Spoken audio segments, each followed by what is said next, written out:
Estos capítulos relatan lo que sucedió después de que el faraón esclavizara a los hebreos y Dios instruyese a Moche que retornara a Egipto para conseguir su libertad. El texto bíblico explicará el desarrollo de los sucesos que condujeron finalmente a Yetziat Mitzrayim, incluyendo las plagas que sufrieron los egipcios antes de acceder al éxodo. Vaerá, y me presenté, o aparecí, es la primera palabra de esta parachá, y se refiere al hecho de que Dios se manifestó a los patriarcas bajo el nombre de El Shaddai, porque había ocultado la nomenclatura de Hashem, Jehová. Esta afirmación condujo a algunos críticos de la Biblia a pensar que, dado que originalmente Dios había utilizado el nombre de El Shaddai, se puede concluir que la Torá es un compuesto de dos textos. Uno que identifica a Dios como El Shaddai y una segunda fuente que lo denomina Hashem. Haciéndose eco de esta dificultad, Rashi, en su indispensable comentario sobre la Torá, opina que el segundo nombre no fue utilizado porque Hashem quiere decir el Dios que cumple con su palabra. Y dado que las promesas que el Creador había hecho a los patriarcas todavía no se habían concretado, ellos solo reconocieron la característica divina que implica la designación El Shaddai. ¿Qué quiere decir El Shaddai? Es el Dios que dijo: Dai, es suficiente. El mismo vocablo utilizado en el célebre canto de Dayenu, repetido en la Agadá de Pesach. Tal vez, El Shaddai se refiere al Dios que exige que se ponga un límite al deseo humano, una de las bases del judaísmo. Muchos explican que el judaísmo enseña el control que la persona debe ejercer sobre sí misma. Desde cierta perspectiva, casi todo está permitido, lo que está prohibido es el abuso. Es así con respecto a la comida y al sexo, por ejemplo. El judaísmo coloca un marco, describe los límites dentro de los cuales la persona debe actuar. El judaísmo no exalta la abstención en la comida ni en el sexo. Regula la actividad. Castiga al glotón, de acuerdo con la ley del Ben Sorer Umoré.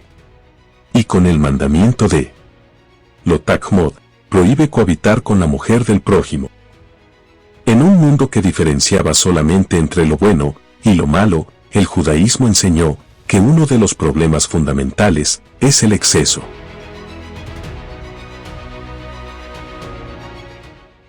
¿Por qué en los primeros versículos de la parachá se repite mucho el nombre de Yud-Hei Vav-Hei? Recordemos que Hashem, Elohim, no se había presentado con este nombre a Abraham, ni a Isaac, ni a Jacob, pero a Moisés se le aparece ya con este nombre. Vamos a decir por el significado y por las grandes obras, por las grandes maravillas que se iban a revelar en Egipto. Y recordemos que Israel aquí ya era una gran nación, entonces debido a la magnitud también era necesario que Elohim se manifestara en todo su esplendor con su nombre divino más elevado, el Tetragramatón. Entonces tal vez esta es la razón. Si Dios les llama señales y maravillas a los sucesos sobrenaturales ocurridos en Egipto, ¿por qué se les conoce como plagas?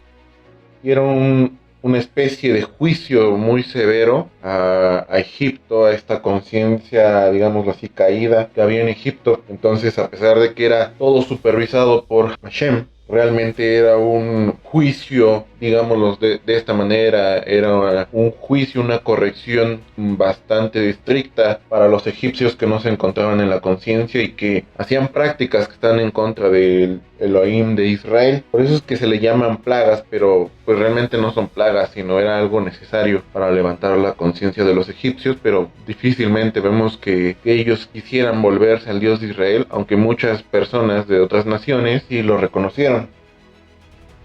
¿Por qué estas plagas? ¿Y por qué fueron 10? Se refiere a los 10 atributos principales del ser humano. Y cuando estudiamos un poquito de el Sot de la Torá, empezamos a explorar un poco también dentro de lo que viene siendo la Cábala y el árbol de la vida, nos damos cuenta que estos 10 10 plagas eran correcciones de 10 atributos o de los 10 componentes de la naturaleza del ser humano. Entonces es esta la razón por la que vienen 10. Y recordemos que también son 10 pronunciamientos, como lo que Hashem manda para corregir. Y bueno, sabemos que en Egipto pues nadie practicaba estos 10 pronunciamientos, o realmente muy poco. ¿Por qué las plagas Dios las envía en ese orden? Sí, es un proceso, empieza desde contaminar el agua, dejarlos como aislados de la necesidad primordial y va escalando de cierta manera las plagas. Por ejemplo, recordamos la de los piojos, donde los brujos ya no pudieron hacer lo mismo que Aarón y reconocieron que esto era realmente de Hashem. Entonces tienen un cierto nivel y también cada plaga está relacionado con un juicio a una idolatría o a un ídolo diferente en Egipto. Que significa que Dios se les revela a los patriarcas como el Shaddai, pero a Moisés se le revela como Yud-Hei Vav-Hei. En este rubro, ¿cuál es la diferencia entre Moisés y los patriarcas?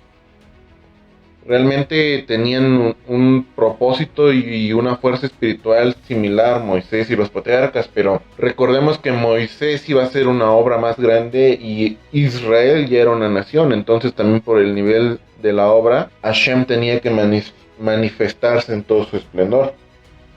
¿Por qué Dios le informa a Moisés acerca del pacto?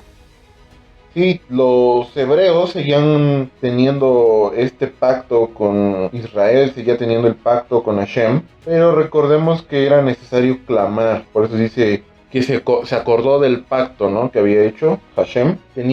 Los israelitas tenían que querer ser libres también, no era algo tan sencillo. ¿Por qué dice que Dios se acordó del pacto? ¿Acaso se le había olvidado? No se le olvidó a Dios. Realmente lo que pasa es que era esta situación. Israel, el pueblo de Israel tenía que volverse a Hashem, a Elohim, tenían que regresar a él. Y en Egipto no tenían esta conciencia, estaban más preocupados pues por sus labores, por otras cuestiones. Entonces no tenían esta comunión, esta proximidad con Hashem. Y no es que a él se le hubiese olvidado, pero era necesario que los israelitas quisieran ser liberados de Egipto. ¿Por qué Dios le dice a Moisés nuevamente que va a sacar a su pueblo, si ya se lo había dicho antes en la zarza ardiente? Porque Hashem así es, Hashem ratifica los pactos, Hashem habla claramente lo que piensa hacer. Entonces realmente ya se lo había dicho en la zarza ardiente, pero no se lo había confirmado, no se lo había ratificado, y también tal vez era necesario que más personas lo escucharan, como Aarón tal vez. Entonces recordemos que a Hashem le gusta hacer pactos, le gusta ser contundente en lo que él va a hacer, y esa es básicamente la razón. También más adelante en el libro vemos que dice: haré de ti una gran nación, déjame exterminarlos, y Moisés se opone. Entonces realmente no podemos a lo mejor también saber a ciencia cierta por qué Hashem vuelve a decir lo mismo varias veces, pero él revela las cosas grandes desde el inicio. Tal vez habla de una redención en los tiempos finales. Hay probablemente bastantes explicaciones. ¿Por qué después de que Dios ratifica el pacto, la Torá pone una genealogía? Porque está mostrando con quienes hizo pacto Hashem. Entonces son todas las personas que entraron en pacto con él y sus descendientes. Entonces aquí por eso entra la genealogía. ¿Cómo se debe entender de que Dios le da el nombramiento como Dios a Moisés para que hable con Faraón? Sí, le dice: tú vas a ser como Elohim delante de Faraón, porque hace referencia a que le había dado poder sobre la fisicalidad, la materia de este mundo que representaba el faraón, y Moisés ahora era un embajador divino de Dios mismo. Entonces esta es la razón, porque aunque Dios no se podía manifestar físicamente, pues tenía su embajador, que era Moisés. Si Dios ya sabía cómo iba a reaccionar Faraón no dejando irse a los hebreos, ¿qué caso tienen las 10 plagas? Recordemos que Hashem endurece el corazón de Faraón en un principio, y después Faraón endurece su corazón por sí mismo. Esto nos habla de que todos tenemos la capacidad de elegir Al principio lo hizo para manifestarse y después él mismo fue quien se endureció. Entonces las plagas tienen un propósito que es limpiar, ¿no? Como esta contaminación en Egipto, juzgar la idolatría, un juicio bastante estricto, digámoslo así, que no hay juicio, realmente no existe un juicio, sino es una corrección, digamos, no muy poco luminoso o luminosa. ¿Qué enseñanza hay en el milagro de la vara que se convierte en serpiente? Bueno, alguna vez había escuchado que realmente eran como reptiles, aquí dice serpiente, vamos a dejarlo como serpiente, que se tragaron a esta vara, se tragó a la vara de los brujos, como mostrando el poder que estaba por encima de ellos, ¿no? Como los brujos trataron de alzarse y decían, nosotros también podemos hacer eso, pero el hecho de que la vara de Aarón se haya convertido en serpiente y haya devorado a la de los brujos, pues habla de que el poder de Hashem está por encima de cualquier poder en este mundo. ¿Qué significa que los hechiceros de Faraón dijeran que Moisés es el dedo de Dios?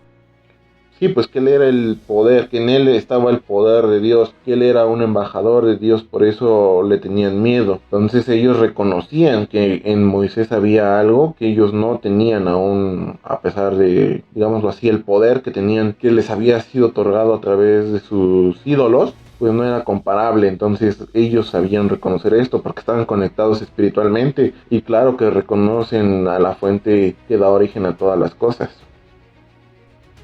Realmente, ¿por qué Dios ataca a Egipto? ¿Por qué es un pueblo idólatra? ¿O por qué tratan de retener a los hebreos?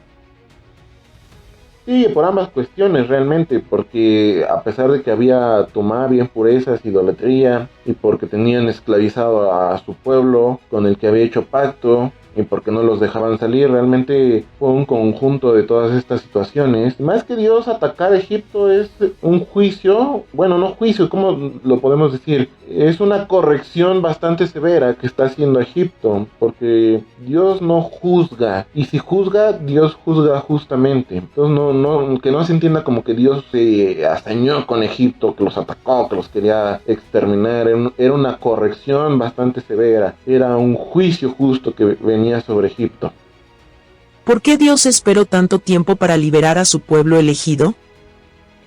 Pero bueno, no fueron tantos años realmente, algo así tengo entendido como 110 años, pero tardó tiempo porque todavía no eran una gran nación, entonces todo tenía un porqué. Aparte ya se lo había profetizado a Abraham, tu descendencia va a ser esclava en tierra ajena. ¿Qué se logró con las primeras 9 plagas?